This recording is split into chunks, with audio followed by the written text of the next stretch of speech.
my name is Rachel and I'm here in Winnipeg, Manitoba, Canada. We're on Treaty 1 territory, homeland of the Métis Nation. My family is Métis from Winnipegosis, which is a community about 400 kilometers northwest of Winnipeg. And we're here today on the river trail in Winnipeg, on the Assiniboine River. And we're on the river trail because we've had a drought this year. I want to say usually because so many times this river trail has been flooded. And it's a lovely part of our city and we're really lucky to have it, but almost always for a good chunk of the year you can't actually come down here because the river is too high. So this year it's too bad actually because we've had a drought for a really long time. And that's one of the reasons why climate change is impacting us here in Manitoba. So this is one of the hottest summers on record here in Winnipeg. Winnipeg has a climate that's really extreme. So in the winter, it's like -30, really snowy, lots of sun, but really cold. And then in the summer, it's really hot. So usually a nice average of 25. So I think that's why people really like to stay here because it's beautiful summers, nice and warm, but really, really cold winters. So we're used to extreme weather, but this year we had extra extreme weather and we had, for the first time in a long time, over 30 days of 30-degree weather. And the heat really impacted everyone here in the province and in different ways. So some communities, there's a few First Nations communities who, because of wildfires, needed to be evacuated to the city for a few weeks.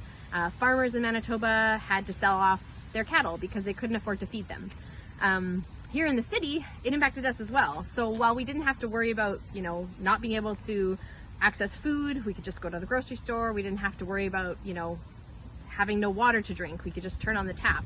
But that didn't mean it didn't impact us. So all the wildfires burning, all that smoke was coming into the city and it made really bad air quality. And so there were many days where they were advising us not to go outside, especially kind of vulnerable communities and young children and older people. So I have an 8-month-old daughter and there were many days this summer we really weren't supposed to take her outside and it just wasn't safe. The whole city basically smelled like a bonfire.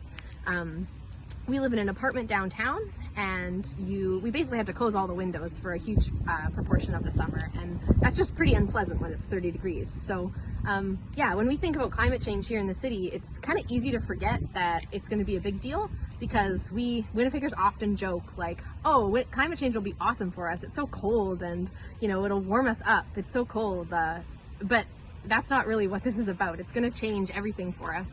And the things that we really like about being a Winnipegger is that you get a beautiful summer, you get to spend a lot of time outside, but when it's 30 degrees and the whole province is on fire, it kind of spoils that for us. And so, we are so lucky that we don't have some of the extreme weather that other places do, but it's still going to impact us and it's just going to get worse. And the summers are going to continue to be hot, communities are going to continue to get evacuated, and we're not going to be able to enjoy the city. So climate change is a really big deal for us here, and it is already impacting our way of life.